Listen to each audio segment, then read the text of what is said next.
Lalitpur railway station पर सांसद अनुराग शर्मा द्वारा रेलवे अधिकारी डीआरएम आशुतोष ने ललितपुर रेलवे स्टेशन का निरीक्षण किया। रेलवे अधिकारियों द्वारा 1 नंबर प्लेटफॉर्म पर और दूसरे प्लेटफॉर्म नंबर 2 पर एस्केलेटर का निरीक्षण किया। सांसद अनुराग शर्मा द्वारा एस्केलेटर का लोकार्पण फीता काट कर किया गया। आपको बता दें, उद्घाटन किया गया है, जिसमें सांसद ने ललितपुर रेलवे स्टेशन को नई सौगात दी। लखनऊ से चलकर ललितपुर इंटरसिटी एक्सप्रेस को ललितपुर के लिए आदेश दिए डीआरएम को, और साथ में मंत्री जी द्वारा ललितपुर से चंदेरी अशोकनगर के लिए एक रेलवे लाइन की सौगात दी। और इससे बुजुर्ग लोगों को बहुत ज़्यादा फ़ायदा मिलेगा, क्योंकि उन लोगों को चढ़ने में बहुत दिक्कत होती थी। एक प्लेटफॉर्म से दूसरे प्लेटफॉर्म जाने में बहुत ज़्यादा सुविधा हो गई है। सबसे ज़्यादा बुजुर्ग लोगों के लिए सही है। आपका परिचय?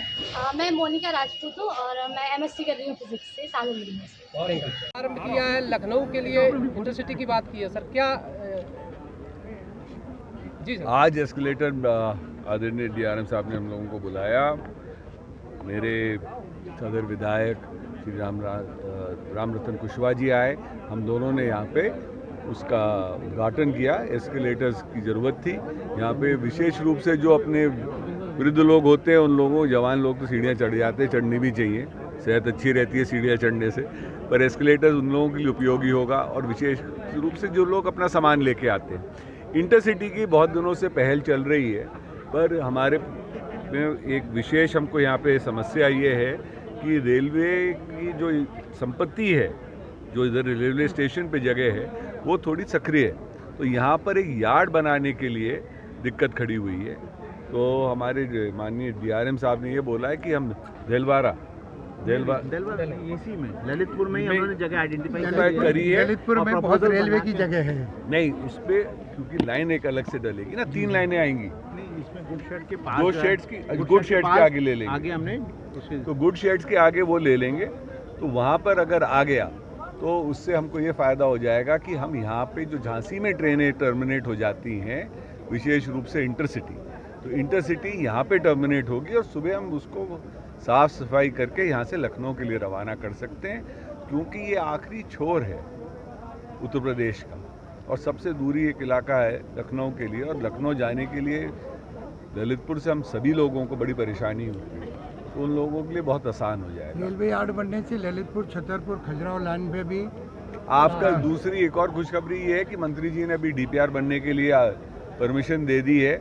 यहाँ से लेकर चंदेरी से होते हुए अशोकनगर के लिए, उसके लिए भी डीपीआर के लिए मेरे पास पत्र आ चुका है माननीय मंत्री जी का। वो एक डीपीआर बन जाएगा तो उससे भी ललितपुर की कनेक्टिविटी रेलवे की और अच्छी तरीके से बढ़ जाएगी। सागर लाइन का भी तो होगा, ललितपुर सागर लाइन की भी सागर लाइन का डीपीआर के लिए उसका सर्वे कहाँ हुआ है अभी? ललितपुर से तो सागर जाते ही हाँ। सर एक माया मेहरोनी कह रहे हैं सर, ये बोलो ना, आप कह रहे ललितपुर से। सर एक और है, उसका भी नहीं आया। ललितपुर में इसी रेलवे स्टेशन पे जब ललितपुर टीकमगढ़ ट्रेन शुरू हुई थी, उस समय प्रदीप जैन आदित्य ने वो पहली ट्रेन को शुरू किया था। उस समय उनका एक शिलालेख लगाया गया था। दुर्भाग्य ये है कि उस शिलालेख के साथ इतनी बदतमीजियाँ की गई कि प्रदीप जैन को पदाजैन कर दिया। और ये आज से नहीं, पिछले 4-5 साल से मैं रेगुलर उसको देखें। बड़ा सुखद पहल है। आज़ादी के अमृत महोत्सव चल रहा है। 75 साल बाद ललितपुर के लोगों को भी रेलवे में एक्सीलेटर की सुविधा मिली है। सर क्या आयोजन था और कितनी बड़ी सुविधा मिली? इसमें हमारे ललितपुर के स्टेशन के प्लेटफॉर्म नंबर 1 पर और प्लेटफॉर्म नंबर 2-3 पर जो हमारे यात्री हैं, खासकर जो वृद्ध असहाय यात्री हैं, उनकी सुविधा के लिए जो हमारी सतत प्रयास रहता है कि उनको यात्री सुविधाओं में इजाफा हो, उसके तहत 2 एस्केलेटर लगाए गए हैं। और आज हमारे ललितपुर झांसी के माननीय सांसद श्री अनुराग शर्मा जी ने उसका उद्घाटन किया। सर आज आपने निरीक्षण किया स्टेशन का, क्या कमियाँ मिली इसमें? अभी जैसा कि आपको मालूम है, हमारे झांसी बीना 3rd लाइन का कार्य चल रहा है और अब इसमें हमारा जो है 2 सेक्शन है, ललितपुर से जाखलौन और उधर बबीना से बिजरौठा।